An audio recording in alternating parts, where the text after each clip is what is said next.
사도신경하심으로 신앙 고백하겠습니다.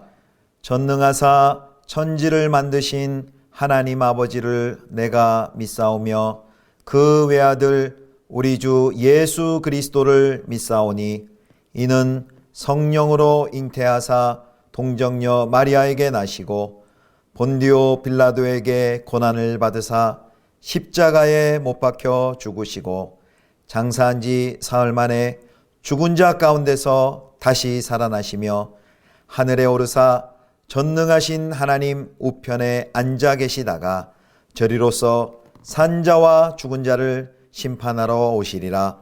성령을 믿사오며 거룩한 공회와 성도가 서로 교통하는 것과 죄를 사하여 주시는 것과 몸이 다시 사는 것과 영원히 사는 것을 믿사옵나이다. 아멘.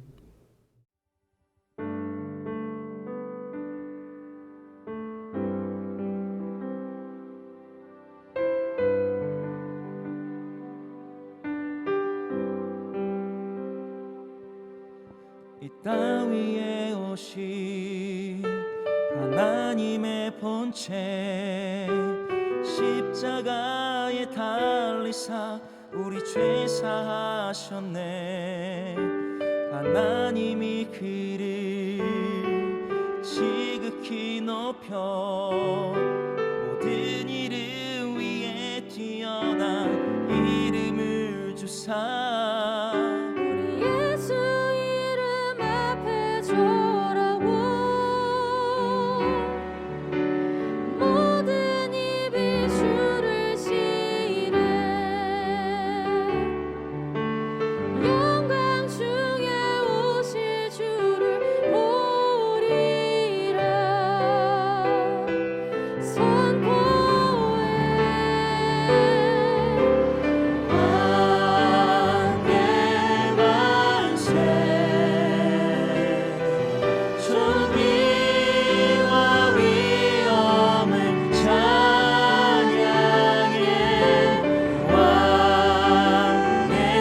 왕의 만세 주 예수 하나님.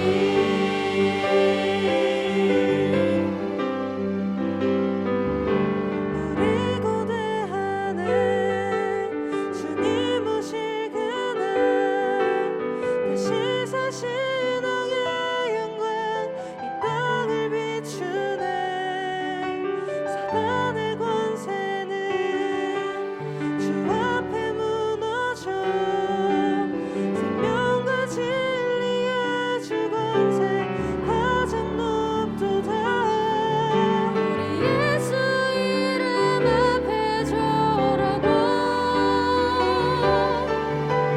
모든 입이 주를 지래.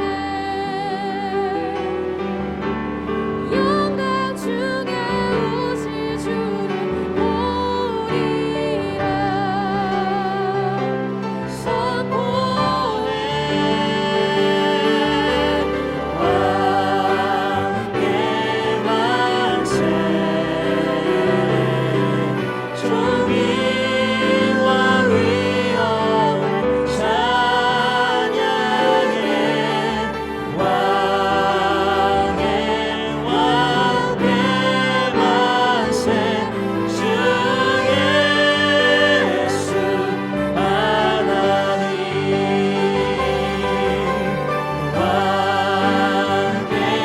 만세 존귀와 위엄을 찬양해.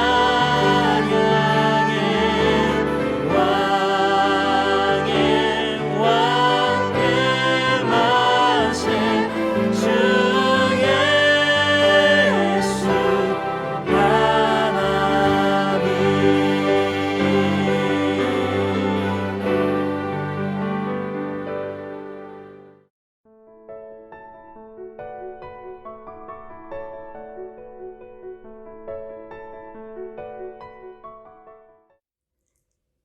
여호와께서 모세에게 말씀하여 이르시되 누구든지 여호와의 성물에 대하여 부지 중에 범죄하였으면 여호와께 속건제를 드리되 내가 지정한 가치를 따라 성소의 세겔로 몇 세겔 은에 상당한 흠없는 순양을 양떼 중에서 끌어다가 속건제로 들여서 성물에 대한 잘못을 보상하되 그것에 5분의 1을 더하여 제사장에게 줄 것이요 제사장은 그 속건제의 순양으로 그를 위하여 속죄한즉 그가 사함을 받으리라.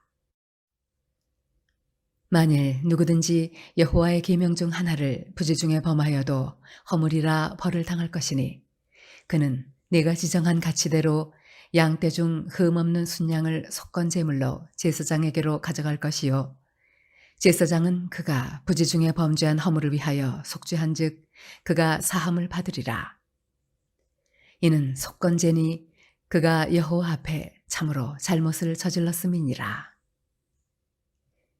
여호와께서 모세에게 말씀하여 이르시되 누구든지 여호와께 신실하지 못하여 범죄하되 곧 이웃이 맡긴 물건이나 전당물을 속이거나 도둑질하거나 착취하고도 사실을 부인하거나 남의 잃은 물건을 줍고도 사실을 부인하여 거짓 맹세하는 등 사람이 이 모든 일 중에 하나라도 행하여 범죄하면 이는 죄를 범하였고 죄가 있는 자니 그 훔친 것이나 착취한 것이나 맡은 것이나 잃은 물건을 주운 것이나 그 거짓 맹세한 모든 물건을 돌려보내되 곧 그 본래 물건에 5분의 1을 더하여 돌려보낼 것이니 그 죄가 드러나는 날에 그 임자에게 줄 것이요 그는 또 그 속건제물을 여호와께 가져갈지니 곧 내가 지정한 가치대로 양떼 중 흠없는 순양을 속건제물을 위하여 제사장에게로 끌고 갈 것이요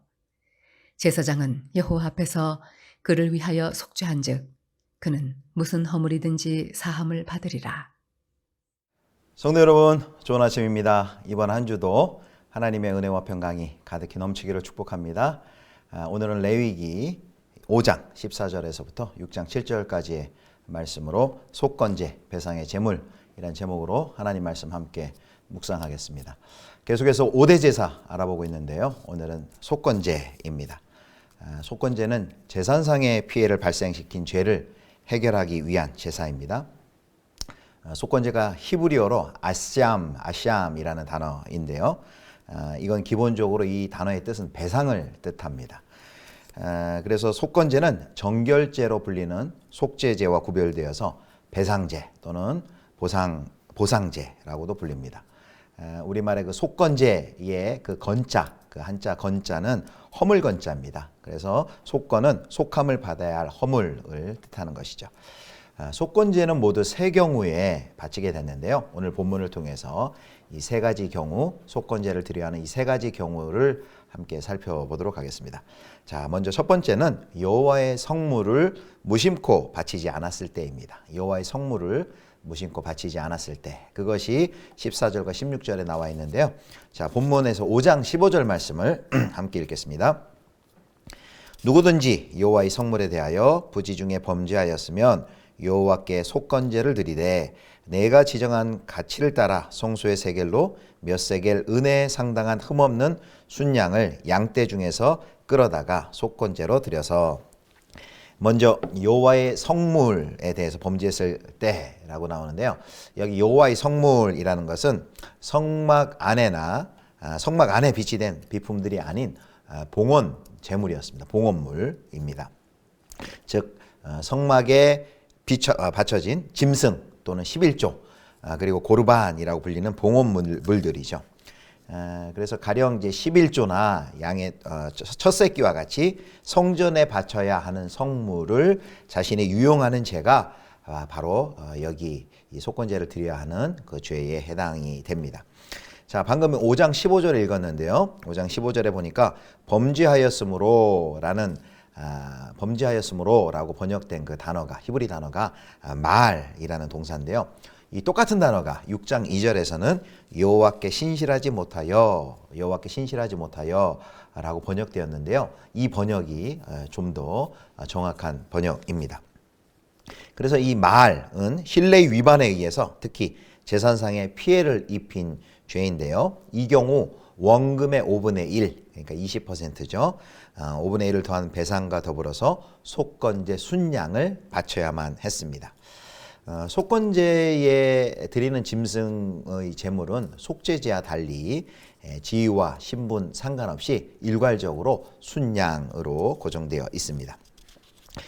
속죄제가 이제 무심코 여호와의 금지 명령을 어길 때 바쳐야 했던 것처럼 이 속건제도 부지 중에 고의성 없이 여호와의 제산에 해를 입힌 경우에 하나여 바칩니다.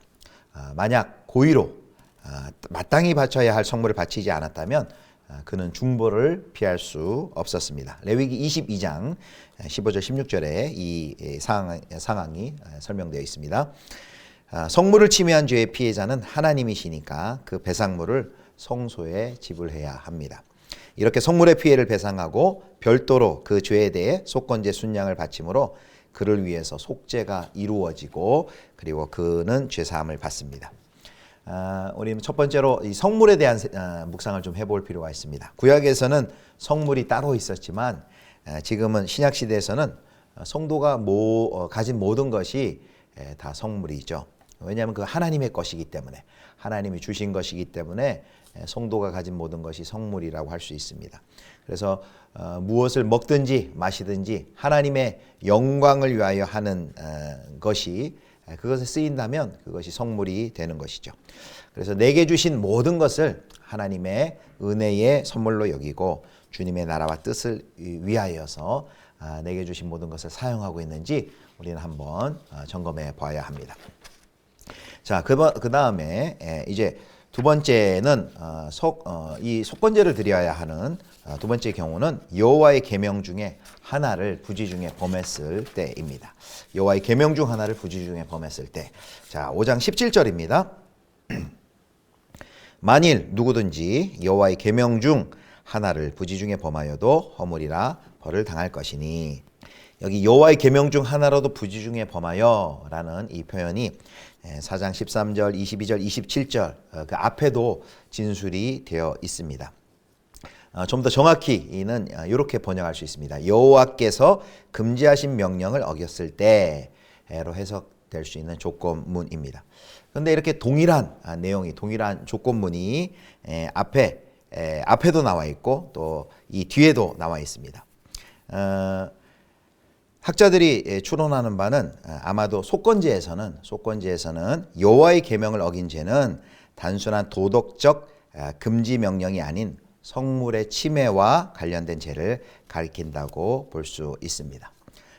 정리하면요, 여호와께 금지하신 명령을 어겼을 때라는 것이 속죄죄에도 설명되어 있고 속건죄에도 똑같이 설명되어 있어서 아니 그럼 언제는 속죄죄고 언제는 속건죄를 드리나라고 했는데 학자들의 의견은 여호와의 계명을 어긴 죄가 성물의 침해와 관련된 죄를 가리킨다라고 해석을 합니다. 그런데 이렇게 두 번째의 경우 여호와의 계명 중 하나를 부지 중 범했을 때는 그 원금의 5분의 1 그러니까 20%를 더하여 배상하라는 요구는 없습니다. 단순히 흠없는 순양 한 마리를 제물로 가져와 바칩니다. 이제 마지막 속건제를 드리는 마지막 경우인데요. 세 번째는 이웃의 재산을 가로챘을 때입니다. 6장 1절에서 7절까지 나와 있습니다. 자, 특별히 6장 1절과 7절은 앞에서는 이제 하나님의 성물을 또 하나님의 계명을 어긴 경우를 다루었다면 6장 1절에서 7절은 이웃에게 손해를 끼친 경우가 기록이 되어 있습니다. 자, 6장 2절과 3절을 읽겠습니다. 누구든지 여호와께 신실하지 못하여 범죄하되 곧 이웃이 맡긴 물건이나 전당물을 속이거나 도둑질하거나 착취하고도 사실을 부인하거나 남의 잃은 물건을 줍고도 사실을 부인하여 거짓 맹세하는 등 사람이 이 모든 일 중에 하나라도 행하여 범죄하면 남의 재산을 갈취할 때도 궁극적으로 이 죄가 여호와께 대한 믿음의 위반이 됩니다. 그 이유는요, 여호와의 이름으로 거짓 맹세를 하고 서약을 하기 때문입니다. 예를 들면 다른 사람이 맡긴 물건이나 전당물을 속여서 가로챈 뒤 하나님의 이름으로 맹세하며 사실을 부인하는 경우입니다. 또한 물건을 잃어버렸다고 거짓말하거나 속임수죠. 그리고 맡은 물건의 일부를 빼돌리거나 도둑질의 경우입니다. 그리고 나아가 이웃의 모종의 압력을 가하여 강탈하는 탈취의 경우도 포함됩니다. 이러한 거짓과 사기와 불의에 맹세가 수반되므로 하나님의 이름을 모독하는 행위가 됩니다. 그래서 속임수, 착취, 도둑질, 거짓 맹세, 강탈 등과 같은 범죄는 1차적으로는 사람들을 향한 범죄이죠. 그렇지만 그 자리에 하나님이 계시기 때문에 포괄적으로는 하나님께 대한 범죄가 됩니다. 이것은 사람 사이의 죄가 하나님과의 관계 차원의 문제로 연결된다는 것을 잘 보여줍니다. 자, 범죄자는 그 물건을 주인에게 돌려주되 원금의 20%, 5분의 1을 더하여 배상금을 물어줘야 합니다. 그리고 이어서 범죄자는 성소에서 정한 값에 맞는 순양을 성소에 가져가 속건제로 바쳐야 합니다. 자, 6장 6절에 나와 있습니다. 그는 또 그 속건제물을 여호와께 가져갈지니 곧 내가 지정한 가치대로 양떼 중 흠없는 순양을 속건제물을 위하여 제사장에게로 끌고 갈 것이요. 경제적 형편에 따라 바칠 수 있었던 다른 제사와 달리 속건제는 왜 순양만으로 지정을 했을까? 그 까닭은요, 타인에 대해 피해를 입히는 일의 심각성을 말씀해 주기 위함이라고 이해할 수 있습니다. 자, 정리하도록 하겠습니다. 오늘 이제 속건제에 대해서 우리가 살펴봤는데요. 우리 두 가지 좀 적용점을 찾을 수 있는데, 자, 속건제를 드릴 때 하나님과 이웃에 대한 손해배상을 먼저 하게 하시고, 이웃에 대한 손해배상을 먼저 하게 하시고, 그리고 그 다음에 하나님께 속건제를 드리게 하셨습니다. 이 말씀은 마태복음 5장 23절과 24절을 생각나게 합니다. 자, 마태복음 5장 23절 24절입니다. 그러므로 예물을 제단에 드리려다가 거기서 내 형제에게 원망 들을 만한 일이 있는 것이 생각나거든 예물을 제단 앞에 두고 먼저 가서 형제와 화목하고 그 후에 와서 예물을 드리라. 하나님께 예물을 드리기 전에 형제에게 배상해야 할 것이 있으면 그와 먼저 화해한 후에 하나님께 예물을 드리라는 바로 예수님의 말씀은 바로 이 속건제를 염두에 둔 것입니다. 이웃과의 문제는 단순히 하나님께 제물을 바치는 것으로만 면제되지 않습니다. 손해를 입힌 당사자를 제쳐둔 채로 주님께 용서를 받을 수 없습니다. 어떤 일로 우리가 우리 주변의 이웃에 어떤 일로 원망을 들을 만한 일을 하고 있는 것은 아닌지, 원망 살 일은 없는지 우리 주변을 이웃과의 관계를 한번 되돌아보면 좋겠습니다. 우리 두 번째 적용은요, 속건제를 통해서 받을 수 있는 교훈은 우리는 이웃의 재산은 물론이고 하나님의 재산을 내 것이라고 착각하는 일은 없어야 할 것입니다. 소극적으로 그것은 남의 것을 훔치거나 도둑질하거나 손해를 입히지 않는 것이 되겠죠. 그리스도인이라면, 신실한 그리스도인이라면 이와 같은 일을 하지 않겠죠. 그러나 우리에게 좀 더 적극적인 자세가 필요합니다. 하나님께서 우리를 통해 흘려보내길 원하시는 것들이 우리의 유익과 살만을 위해 우리 안에 그냥 머물러 있다면 그것은 적극적으로 하나님의 그 명령을 수행하고 있지 못한 것이죠.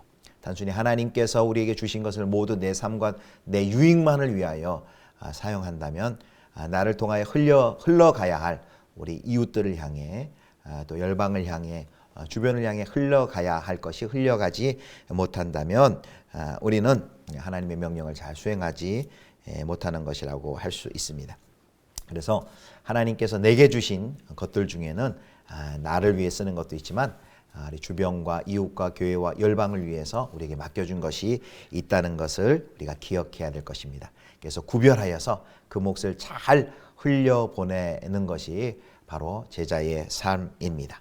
그래서 넉넉하지 않더라도 하나님께서 우리에게 주신 것들을 그렇게 나누어서 흘려보낼 때 하나님께서 기쁘게 받으시고 우리의 부족함, 우리의 모든 필요들을 하나님께서 능히 다 공급해 주실 줄 믿습니다. 아무쪼록 주님께서 주신 모든 것들을 하나님의 나라와 주의 영광을 위하여서 사용하실 수 있는 우리 성도님들 되시기를 주님의 이름으로 축원합니다. 기도하겠습니다. 하나님 아버지, 이웃과의 관계에서 우리를 돌아보게 하여 주시고 하나님께서 우리에게 주신 모든 것들을 하나님의 나라와 주의 영광을 위해 사용하는 지혜를 허락하여 주옵소서. 우리 구주 예수 그리스도의 이름으로 기도드립니다. 아멘. 주님 가르쳐 주신 기도하겠습니다. 하늘에 계신 우리 아버지여, 이름이 거룩히 여김을 받으시오며 나라의 임하옵시며 뜻이 하늘에서 이룬 것 같이 땅에서도 이루어지이다. 오늘날 우리에게 일용할 양식을 주옵시고 우리가 우리에게 죄 지은 자를 사하여 준 것 같이 우리 죄를 사하여 주옵시고 우리를 시험에 들게 하지 마옵시고 다만 악에서 구하옵소서. 대개 나라와 권세와 영광이 아버지께 영원히 있사옵나이다. 아멘.